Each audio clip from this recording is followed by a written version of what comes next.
The symptoms are quite familiar, and very likely you'll come up with a correct diagnosis. Yes, it looks like a cold, a common cold. Runny nose, headache, achiness, very often a slight fever. Those are some of the symptoms of the common cold. Well, how do we get into that unhappy state?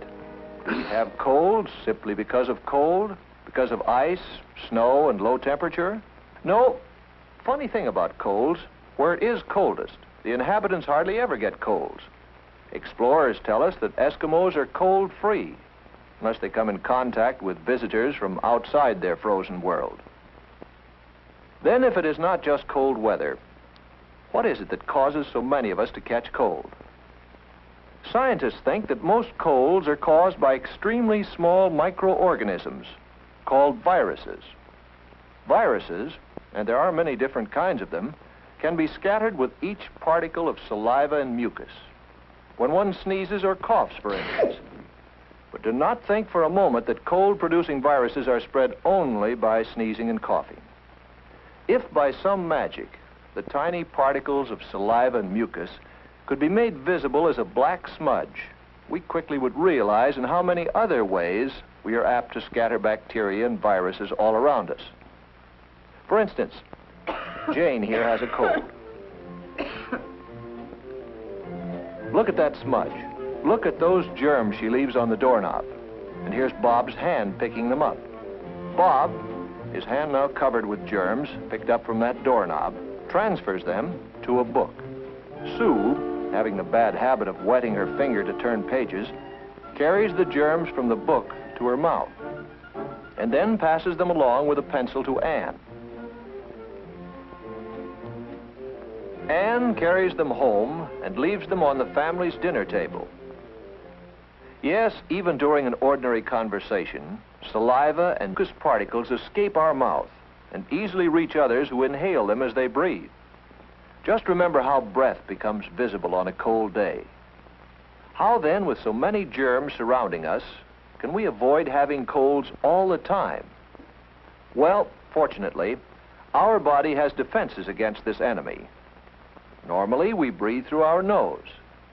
The nose, as well as the sinuses, the eustachian tubes, and the throat, are lined with a delicate membrane. If, under a microscope, you look at the lining of the nose, we call it the nasal membrane, you can see that it is covered with tiny moving threads. These are called cilia. They move back and forth like stalks of grain when a wind blows over a field. The cilia are covered with a warm, moist, sticky substance called mucus. The nose usually secretes about a quart of this liquid every 24 hours.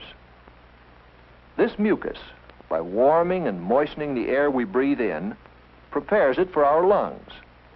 The mucus also catches and destroys microorganisms, that is, bacteria and viruses. The movement of the cilia carries the mucus down to the pharynx. Then it is coughed out or swallowed into the stomach, where any remaining microorganisms are destroyed by the digestive juices.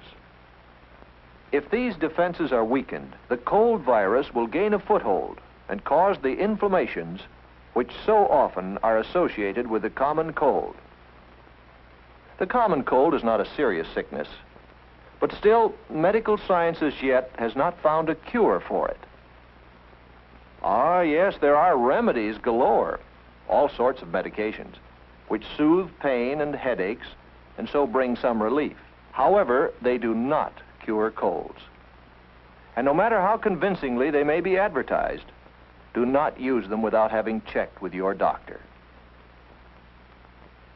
But there is a sound prescription.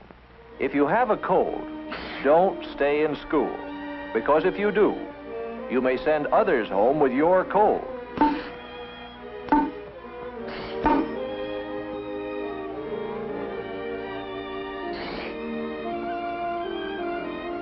If you have a cold, stay home.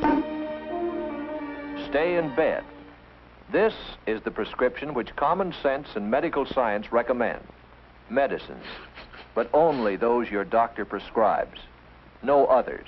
Warmth, rest, which you can get best when you stay in bed. And while you're there, you might as well make the best of it.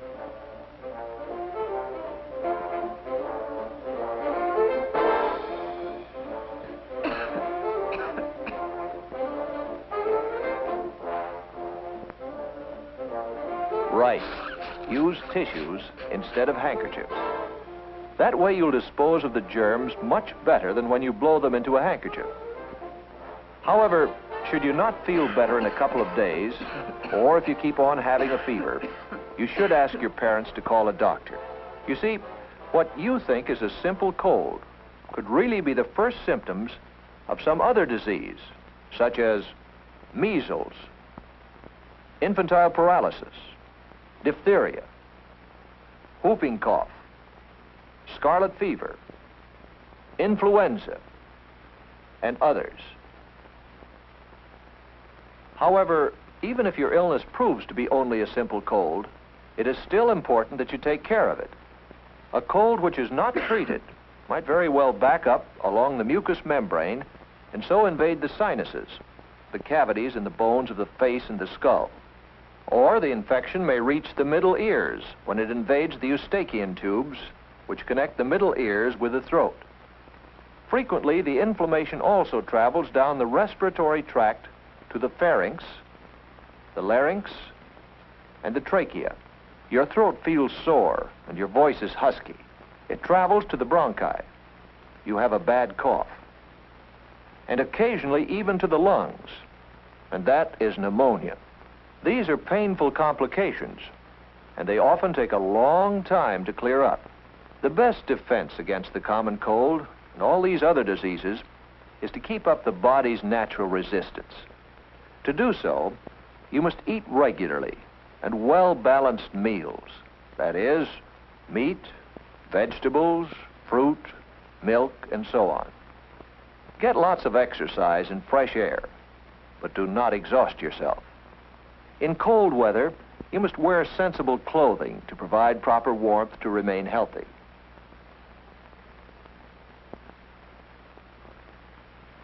Go to bed at a reasonable hour. While you grow, you need about 10 hours of sleep each night.